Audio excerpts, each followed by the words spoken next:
My Teddy Ruxpin, and mind you, first of all, not only love stuffed animals, but I love my Teddy Ruxpin. Sure. So I went in one beautiful, shining day, my delicate little angelic self, into my room to go play with my plethora of used toys.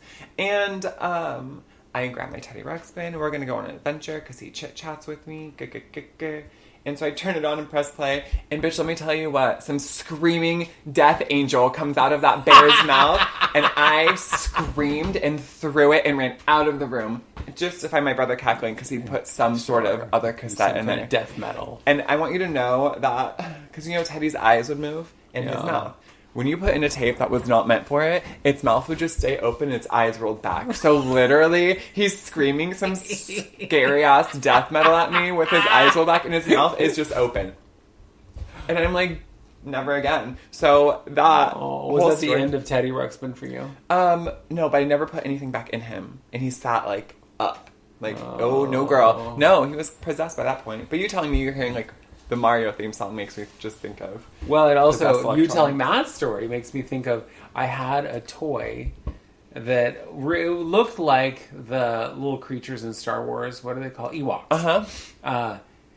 It had on the whole little, hooded cape thing. So this little thing, I want to say it was called a Chubble. It was, yep. I know what you're talking about. But anyway, it had little, like, LED eyes. And if you put your hand over its eyes and then took it back, it would make this little chirping kind of sound. Well, one day, it was on top of the refrigerator, because I gave it to you, and your family did not like it because it made the noises. But your egg donor put it on top of the refrigerator at y'all's house. Yeah. And in the nighttime, it just kept making that chirping noise while everybody was doing it. It's like, there's no light going on and off in front of its eyes. It just was like, girl, it was apparently not happy to be on top of the fridge. It's a demon girl. I know, and then they got rid of it, and I was like, I just gave that to Annika. I love that toy. I would have kept it for myself, but, They were awful. But you wanted it, so I gave it to you, because I'm Christ-like like that, and I know you're very Christ-like girl. I know. Yeah, that's me. Gosh, yeah. Right? Whatever. Another story. So the last house we lived in, which I know you have a story about. I sure do. But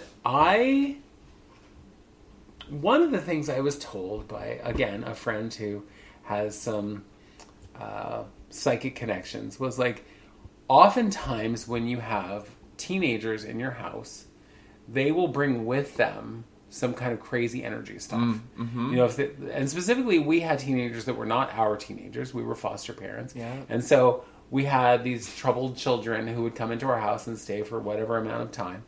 And one day, I was in my bedroom, getting ready for something, and I look up, and in the corner of the room, between the ceiling and the wall, it started to turn black, and it looked, honest to God, like this black goo. I don't even know, it was like running down the wall.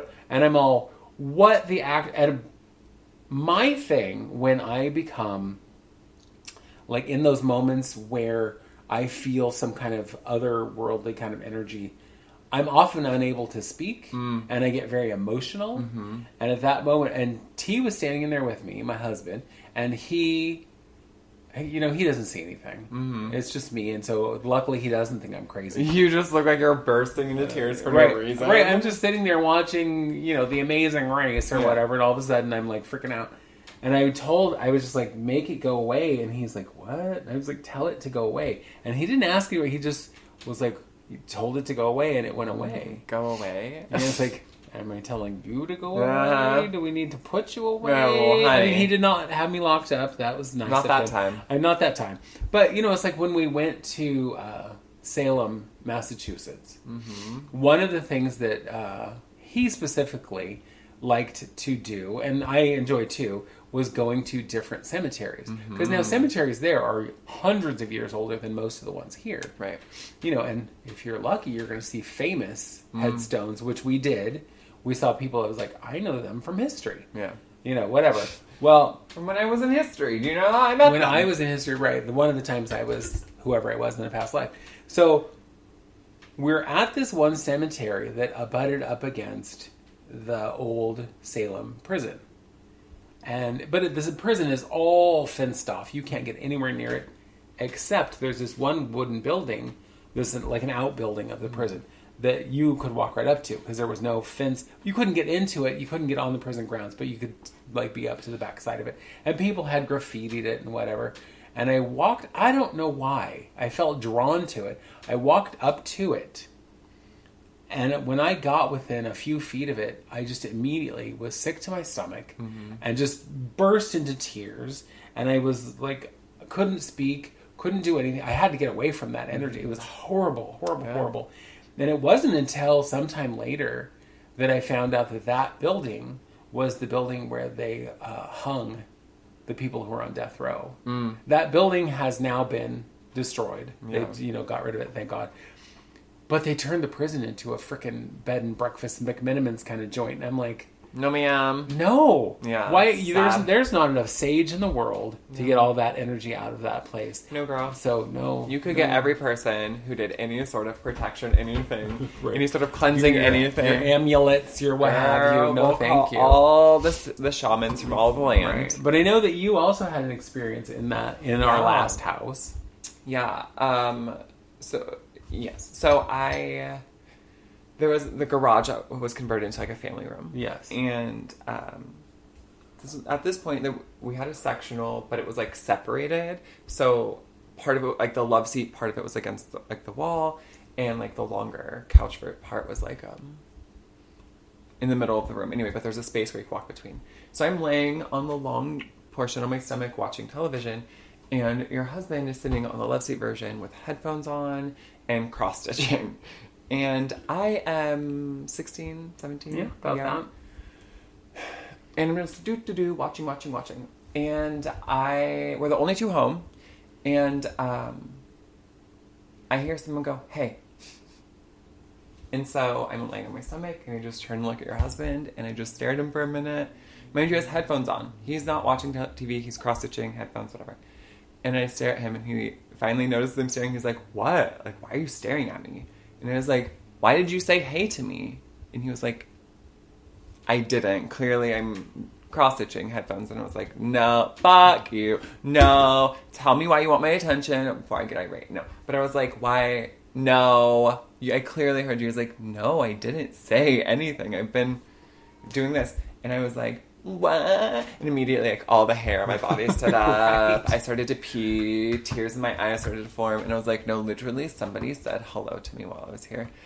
And, oh yeah, I had a boyfriend at the time, but I was like, I can't go to bed until he gets home because, there's some ghost in this house who's trying to talk to me.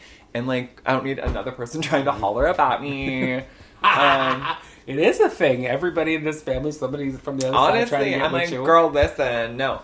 So I remember sitting in your room with you because it was getting later, and I was sitting in your room with you and your husband just like, hey, I can't go to bed yet. I'm real scared. Oh my God, I think that was, now that you say that, I think that's the night that we watched that horrible movie Leprechaun. Oh my God, with Jennifer Aniston. Jennifer Aniston and her old nose. Her old nose. Yeah. Featuring her old nose. Featuring her old nose. But what I do remember is not that long later, a week or so later, I was elsewhere, who knows, and you were in the kitchen with Mr. T, and you were putting groceries away or something, making food.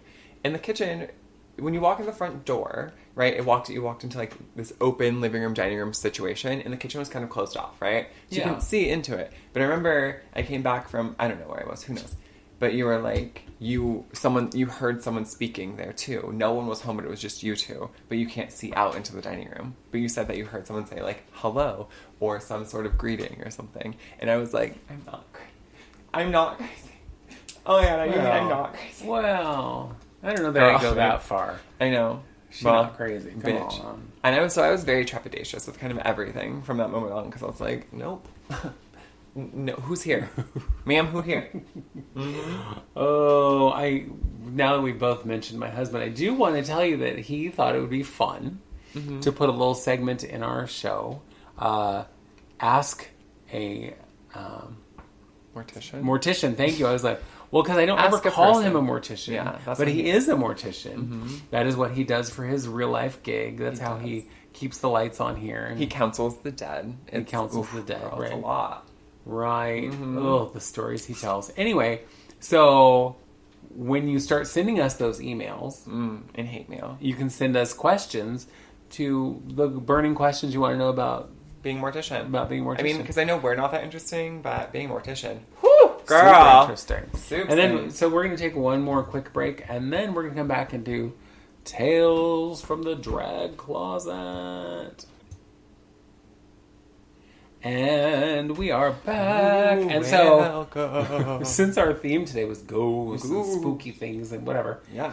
my Tales from the Drag Closet today is the very first bar that I ever did a show in, Doll and Penny, which closed, I don't know, like a year after I started performing. They shut it down because it had been bought by some big company downtown, and they tore it down and put up a high-rise there.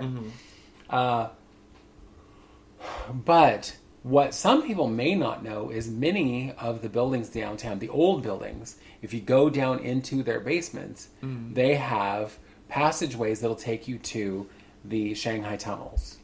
Oh, yeah. So Ooh, the Shanghai girl. tunnels is a tunnel system for those of you who don't live in Portland, because everybody in Portland knows about them. Yep. They are a system of tunnels that are under the city, Yep. which was how they would travel to get things to the waterfront quickly. Like Or goods from ships to bars. Good and from restaurants, ships to yeah. bars and stuff. And sometimes, allegedly, kidnapped people Allegedly. through the tunnels to the ships. And they would be, because the bars, now this is all alleged. The bars were sometimes paid to, Right. spike a drink, Yep. knock a motherfucker out. And then they'd wake up in a ship out in the middle of the ocean and be like, Right. what the... Well, and I have a piece to add to that. Underneath in the Shanghai tunnels too, a lot of other tunnels were created and that are dead ends, and that's where they had because a lot of it's under Chinatown. This is no racial thing, but it was very racist, and so a lot of like gambling, drug use, or like opium dens, prostitution, and quote unquote, like drawing in the white women, drawing in the white flesh. It was just like racial tactics. But there are areas that were used for drug use, for prostitution, for gambling. And so sketchy shit. People were murdered. People were shanghaied, but I mean, it's probably not the number people talk about. But yes. right. No, I'm continue. sure not. But a lot of businesses downtown you can still access. And some of them, like, I know the old Kitchen Caboodle downtown uses their little part of the Shanghai tunnel, because theirs is one of the dead end pieces, for storage. Yeah, why not? Yeah. No thanks. Well, Doll and Penny had, if you went down into the little storage area where they kept all the booze and whatnot, you could get into the tunnel. Oof. And the girls like to travel via tunnel to uptown to what later became Silverado, at the time was Flossie's. And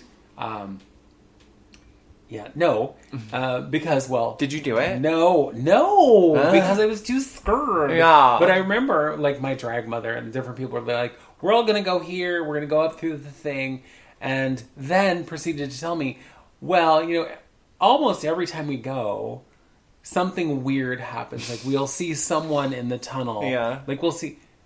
Well, then why are you doing it? It's like, but they every time would see some kind of, or feel some kind, or hear some kind of spirit thing, and I'm like, Wait, how far was I'll that pass. from Doll and Penny to Flossie's? Doll and Penny was on the river. Okay. And Flossie's was like 13th. Wow, so they walked 12-ish blocks, 11 blocks, underground, underground, all the way. Yeah. Damn, girl. Yeah, That's and then scary. they'd come up in the storage area down below Flossie's. How funny. Yeah.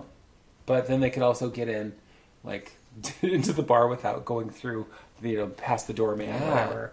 And so sometimes maybe sneaking in underage queens and what have you. I don't know anything about that. I don't know. I've never heard of such a thing. What? But, so I know that doesn't directly involve me, but I just thought that was a fun story from the very beginnings of my career. Sure. So, but that also takes us to the end of yet another episode of It Would Seem As Though. Now listen, we are going to be here every week doing this show, but what we need you to do is subscribe, share, and rate us. Because if you give us high ratings, then it makes other people aware of us. Yeah. And everybody should be aware of us.